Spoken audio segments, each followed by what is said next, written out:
আমরা এখানে কেন আসছি? আমরা এখানে কেন আসছি?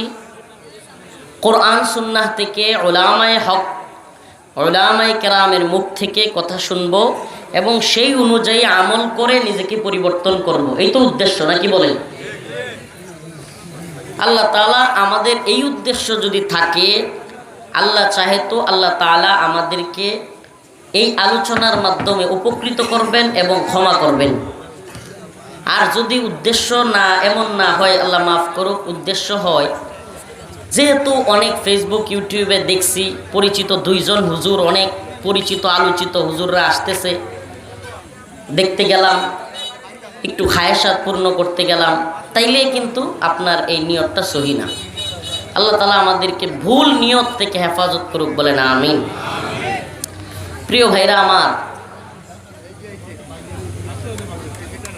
আল্লাহ পাক পৃথিবীর সমস্ত গুনাহ ক্ষমা করবেন।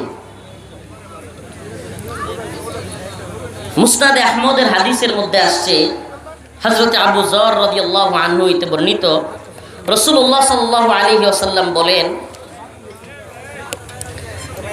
আল্লাহ পাক ঘোষণা করেন, জানায়া দেন যে হে আমার বান্দা, যদি তুমি আমার ইবাদত করো এবং আমার কাছে আশা করো, আমার কাছে প্রত্যাশা করো, আমি তোমাকে ক্ষমা করে দিব। সুবহানাল্লাহ। এবং আল্লাহ তাআলা আরো বলেন, হে আমার বান্দা, যদি তুমি আমার কাছে পুরো পৃথিবী পরিপূর্ণ গুনাহ নিয়েও হাজির হও, তুমি যদি আমার দিকে আসো, প্রত্যাবর্তন করো, ক্ষমা চাও, পুরো পৃথিবী পরিপূর্ণ গুনাহ যদি তুমি করো, আমি তোমার দিকে পুরো পৃথিবী পরিপূর্ণ ক্ষমা নিয়ে হাজির হব। তবে শিরিকের গুনাহ ক্ষমা করব না। কিসের গুনাহ? হাদিসের শেষ অংশে আল্লাহ কি বলেন?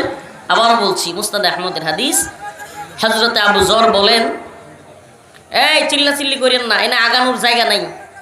আগান না কেন, আগান না কেন? এনে এই গরমের মধ্যে আর একজন আরেকজনের উপরে উঠলে নেতামি করবেন না, চুপচাপ থাকবেন। আলোচনার মাঝখানে মাতবরি, এনে কোনো জায়গা দেওয়ার মতো পরিবেশ নাই, অযথা চিল্লাইলে লাভ নাই। আল্লাহ তাআলা সমস্ত গুনাহ ক্ষমা করবেন। শুধু ক্ষমা না, উনি বলতেছেন, মুসনাদ আহমদে আসছে, হযরতে আবু যর রাদিয়াল্লাহু আনহু বলেন যে আমার বান্দা, তুমি যদি পৃথিবী পরিপূর্ণ গুনাহ নিয়েও আমার সামনে হাজির হও, আমি পৃথিবী পরিপূর্ণ ক্ষমা নিয়ে তোমার সাথে, পরিপূর্ণ ক্ষমা নিয়ে তোমার কাছে হাজির হব, তোমাকে মাফ করে দেব। তবে যদি তুমি শিরিক করো, আল্লাহর সাথে শরীক করো, তাহলে আমি তোমাকে ক্ষমা করব। আপনাদের মনে হয় আর বুঝতে কঠিন হওয়ার কথা না, আমি কি বিষয় নিয়ে আলোচনা করব। আমার আজকের আলোচ্য বিষয় হলো শিরক, যেটার ব্যাপারে আল্লাহ সুস্পষ্ট নির্দেশনা, সমস্ত গুনাহ আমি ক্ষমা করব, কিন্তু শিরিক ক্ষমা করব না। আল্লাহ পাক একটা সূরা নাজিল করেছেন, সূরার নাম হলো সূরাতুল লুকমান। হযরতে লুকমান আলাইহিস সালামের নামে সেই সূরা, সেই সূরার মধ্যে হযরতে লুকমান আলাইহিস সালাম তার ছেলেকে কিছু উপদেশ দিয়েছিলেন, কিছু কথা বলেছিলেন। সেই উপদেশগুলো আল্লাহ তাআলা হুবহু কোরআনে পাকে সূরাতুল লুকমানের মধ্যে তুলে ধরেছেন। হযরত লুকমান আলাইহিস সালাম বলতেছেন, ইয়া বুনাইয়া লা তুশরিক বিল্লাহ,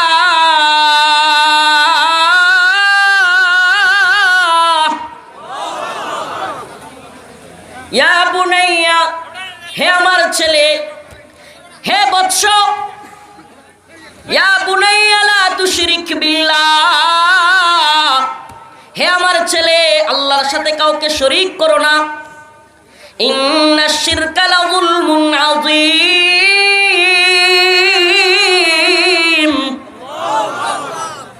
ইয়া বুনাইয়া লা তুশরিক বিল্লাহ, ইন্নাশ শিরকা লাযুলমুন আযীম। হে আমার ছেলে, হযরত লুকমান আলাইহিস সালাম তার ছেলেকে বলতেছেন, হে বৎস, হে আমার ছেলে, সাবধান, তুমি আমার আল্লাহর সাথে কখনো শরীক করিও না, শিরিক করিও না। কেননা শিরিক হলো ইন্নাশ শিরকা লাযুলমুন আযীম, শিরিক হলো ভয়াবহ অন্ধকার। সমস্ত গুনাহের ক্ষমা আল্লাহর কাছে আছে। আল্লাহ পাক সকল গুনাহ মাফ করতে পারেন, কিন্তু শিরিক কি করেন না? ক্ষমা করেন না। শিরিক কয়েক প্রকারের আছে। শিরিক কয়েক প্রকারের। ছোট শিরিক, রিয়া এক ধরনের শিরিক, আল্লাহ না করুক। অনেক সময় আমাদের হয় না যে মনে করেন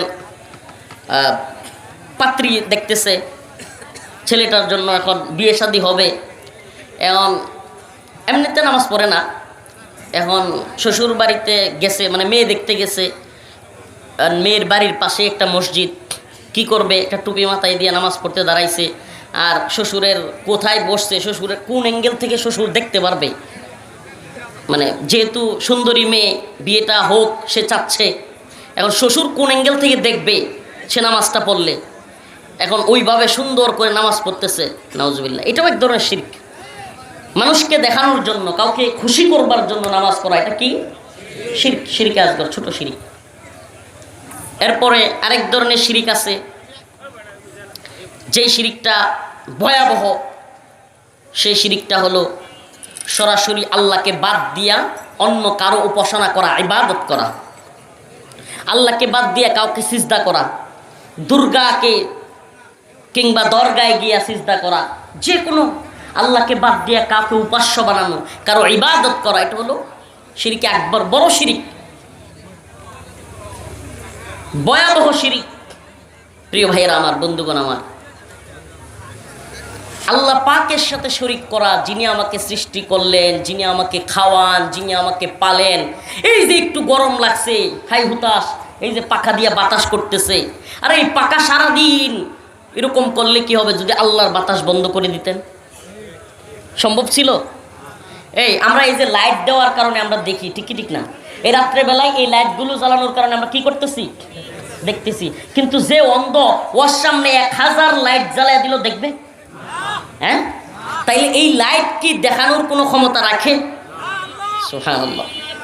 যিনি আমাদেরকে দেখান, যিনি আমাদেরকে খাওয়ান, যিনি আমাদেরকে পালান, যিনি আমাদেরকে বাতাস দেন, যিনি আমাদেরকে পানি দেন, যেই পানি কিছুক্ষণ না পেলে ছটপট করতে থাকি, যিনি আমাদেরকে ওই আগুন দেন যা দিয়ে আমরা রান্না করে খাবার খাই, ওই আসমান, ওই জমিন, ওই সারা পৃথিবী, কুল কায়নাত, এই যে জবান, এত সুন্দর করে কথা বলতে পারি, মানুষকে বুঝাইতে পারি, মাকে মা বলে ডাকতে পারি, মা, তার মা ডাক শুনে ছোট বাচ্চার মুখ থেকে কলিজা শান্ত হয়। আমরা যারা বাবা হয়েছি, সন্তান আছে, বাবা বলে সন্তান ডাক দিলে কলিজা ঠান্ডা হয়। সব কিছু যিনি দিলেন সেই আল্লাহর সাথে শরীক করা, এটাকে কখনো ওইভাবে চিন্তা করছেন? হায় আফসোস, হায় আফসোস, কখনো ওইভাবে কেউ চিন্তা করে নাই। করছে? চিন্তা করে নাই। তাইলে এই শিরিকের কাজে কখনোই শুভেচ্ছা জানানোর মতো দুঃসাহস সে করত না। যদি কখনো এই চিন্তা করত যে আমার আল্লাহ খাওয়ায়, আমার আল্লাহ পালে, আমার আল্লাহ চালায়, ওই আল্লাহ পাক বাতাস দিয়েছেন, ওই আল্লাহ পাক আমাকে হায়াত দিয়েছেন, ওই আল্লাহ পাক আমাকে মৃত্যু দিবেন, সব কিছু যিনি দিবেন, তার ইবাদত বাদ দিয়া আমি অন্য কারো পূজা করে এমন জায়গায় গিয়া আমি শুভেচ্ছা জানাই, নাউজুবিল্লাহ, আমার ইমানের অবস্থা কি? প্রিয় ভাইরা আমার, বন্ধুগণ আমার, ইসলাম এই পৃথিবীতে কখন আবির্ভূত হয়েছে, কখন এসেছে? মুহাম্মদুর রাসূলুল্লাহ সাল্লাল্লাহু আলাইহি ওয়াসাল্লাম মক্কায় কখন আগমন করেছেন? যখন চতুর্দিকে শিরিক, মূর্তি পূজা, জুলুম, নির্যাতন, অত্যাচার সব দিকে ভরপুর হয়ে গেছে, ঠিক সেই মুহূর্তে সকল শিরিক, সকল মূর্তি পূজা, লাত উজ্জার পূজা, সমস্ত পূজা বাদ দিয়ে এক আল্লাহর কুলু লা ইলাহা ইল্লাল্লাহ তুফলিহুন, তোমরা বলো আল্লাহ এক, তোমরা সফল হবে। পাহাড়ের সেই উপরে গিয়ে পাহাড়ে চড়ে রাসূলুল্লাহ সাল্লাল্লাহু আলাইহি সাল্লাম ঘোষণা দিয়েছেন, কুলু লা ইলাহা ইল্লাল্লাহ তুফলিহুন, হে মক্কাবাসী সকলে বলো আল্লাহ এক, অদ্বিতীয় কেউ নাই, তোমরা সফল কাম হবে। সফলতা লা ইলাহা ইল্লাল্লাহর মধ্যে। ইন্নাল্লাযীনা ক্বালু রাব্বুনাল্লাহ সুম্মা ইসতাকামু তাতানাজ্জালু আলাইহিমুল মালায়েকা আল্লা তাখাফু ওয়া লা তাহজানু ওয়া আবশিরু বিল জান্নাতিল্লাতী কুনতুম তুআদুন।